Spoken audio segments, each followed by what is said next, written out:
Hello అండి. Hi. So, మా స్నేహమ్మ పెళ్ళి అయిపోయిన తర్వాత మేము మా ఊరికి వచ్చేసినాం.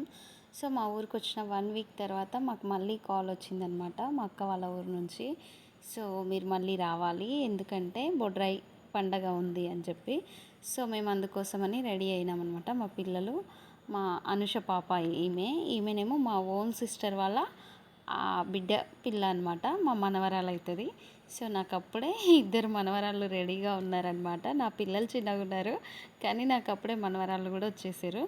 సో, మా అనుష పాప తను, అంటే మా పిల్లలకి అక్క బిడ్డ అవుతుంది. సో, కోడల పిల్లతోటి మా పిల్లలు ఆడుకుంటారు. సో, మా అనుషని ఇక్కడికి రమ్మని చెప్పినాం మా ఇంటికి. మా ఇంటికి వచ్చిన తర్వాత మేమందరం కలిసి మళ్ళీ బొడ్రాయి పండగకి వెళ్ళినాం అనమాట. సో, మా కార్లోనే అందరం కలిసి జాలీగా ఎంజాయ్ చేస్తూ ఈ విధంగా మా జున్నమ్మ ఫుల్ ఎంజాయ్ చేసింది కార్లో. మేము మా పిల్లలు చూడండి ఎంత హ్యాపీగా మా పిల్లలు పాపను ఆడిపిస్తున్నారు.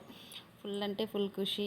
ఇంకా సాంగ్స్ పెట్టుకొని ఎంజాయ్ చేస్తూ ఆత్మకూరుకి వెళ్ళినాము మా అక్క వాళ్ళ ఊరికి. సో, బొడ్రాయి పండగ కోసమని. యాక్చువల్గా నాకు ఇష్టమే లేదు, కానీ ఇంకా వాళ్ళు ఖచ్చితంగా రావాలి అన్నారు. ఇంకా కొత్త పెళ్ళికొడుకు కూడా అత్త అనేసరికి సర్లే వెళ్దాం, ఒక రోజుతో పోయేదేముంది అని చెప్పి వెళ్ళేసి వచ్చినాం అనమాట. సో, మా జున్నమ్మ ఫుల్ ఎంజాయ్ చేస్తుంది. ఫుల్ అంటే చాలా ఎంజాయ్ చేస్తుంది. సో, మేము బొడ్రాయి పండగకి వెళ్ళి అక్కడ చిన్న చిన్న అరేంజ్మెంట్స్ అంటే మళ్ళీ మా స్నేహమ్మకి, ఇంకా మా బావనమ్మకి, ఇంకా మా అక్కకి బావకి వాళ్ళు మళ్ళీ బియ్యం పోస్తారు అనమాట. సో, బొడ్రాయి అంటేనే బియ్యం అంటేనే ఇంకా పట్టు సారీ బట్టలు, ఒడి బియ్యాలు ఉంటాయి కదా. సో, అమ్మ వాళ్ళ తరపున మా మా బావని తీసుకెళ్ళిందనమాట. సో, మా పెద్దదినే లేదు కాబట్టి ఆబ్వియస్లీ మీకు తెలుసు ఆ విషయం. సో, బొడ్రాయి పండగ రోజు నేను ఈ విధంగా రెడీ అయినా.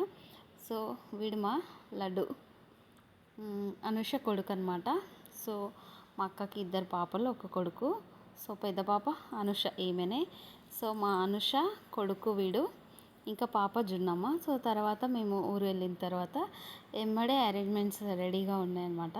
సో, ఒడి బియ్యం పోయాలని చెప్పి. సో, మా పావని ఇంకా మా పెద్దొదిన లేదు కాబట్టి తనే మా అమ్మ వాళ్ళ ఇంటి నుంచి బియ్యం తీసుకొచ్చి ఈ విధంగా తను ఫస్ట్ నింపిన తర్వాత మేము కూడా ఒడి బియ్యం పోసినాం అనమాట. సో, వీళ్ళు ఒడి బియ్యం పోసుకున్న తర్వాత పిల్లలకు వస్తారనమాట. సో, పిల్లలకు పోసేంత టైం నాకు లేదు కాబట్టి వీళ్ళకి పోసిన తర్వాత అందరం కలిసి కూర్చొని తినిన తర్వాత నేను వెళ్ళిపోయినా అనమాట. ఇంకా మురికి చుట్టంలాగే ఎక్కువ రోజులు ఉండకూడదు, ఎక్కువసేపు ఉండకూడదు, అలా బోర్ కొట్టియొద్దు అనమాట. సో, మా బావ వాళ్ళ చెల్లెలు, మా బావ వాళ్ళు పోసుకున్న తర్వాత మా బావ వాళ్ళ చెల్లెలు కోసిన తర్వాత ఆడబిడ్డలకు, అదే మా స్నేహమ్మకి వాళ్ళ అక్కకు కూడా బియ్యం పోస్తారనమాట. సో, ఈ తతంగం అంతా మీకు తెలిసిందే. బొడ్రాయి అంటేనే ఒడి బియ్యము, ముక్క కక్క అని. సో, వీళ్ళంతా మా అక్క వాళ్ళ, అదే బావ వాళ్ళ రిలేటివ్స్ కూడా వచ్చారు. సో, ఈ విధంగా ఒడి బియ్యం తర్వాత ఫుల్ అంటే ఫుల్ సంతోషంగా హ్యాపీగా ఎంజాయ్ చేసినాం మేము. ఇంకా మా అనుషమ్మ కూడా ఒడి బియ్యం పోస్తుంది. నాకు తెలిసి మా అనుష ఇప్పుడే అనుకుంటాను తనకి ఇంకా సరిగా రావట్లేదు. మా బావ చెప్తుండే అట్లా కాదమ్మా ఇట్లా చెయ్యని. సో, ఆ పిల్ల కొంచెం పరిశానలా చేస్తుంది అనమాట. సో, నేను నేను పోసేటప్పుడు నన్ను వీడియో ఎవరు తీయలేదు, చూసారా. ఏం చేస్తాం, ఇంకా అంతే సర్దుకుపోవాలన్నమాట. సో, ఈ విధంగా మంగళహారతి ఇచ్చిన తర్వాత మేము యాజ్ యూజువల్ బయటికి వెళ్ళి సూర్య నమస్కారం చేస్తారు కదా. సో, నేను ఆగండి అని చెప్పి తీస్తున్నాను. సో, సూర్య నమస్కారం తర్వాత నేను మళ్ళీ పేర్లు అడిగిన అనమాట. ఇక్కడ నన్ను సరిగా తీయట్లేదు కానీ నేను ఆపినా చూడండి. సో, మళ్ళీ మనం పేర్లు అడిగితే మా బావ జరుగు చెప్తా కానీ జరుగు అంటుండే. అప్పుడు మీ అల్లుడు చెప్పలేదు, ఇప్పుడు మీరు చెప్పలేదు, చెప్పాలమ్మా చెప్పాలి అని చెప్తున్నా. సో, మా పావని అక్కడ ఆగిన తర్వాత నేను కూడా మా పావని పేరు అడిగిన, అంటే మా అన్న పేరు అడిగిన అనమాట. సో, ఇప్పుడు కొత్త అల్లుళ్ళు పాత అల్లుళ్ళు అందరం కలిసి భోంచేస్తున్నాం అనమాట. సో, ప్లేస్ తక్కువగా ఉంది కాబట్టి ఉన్న ప్లేస్లోనే అందరం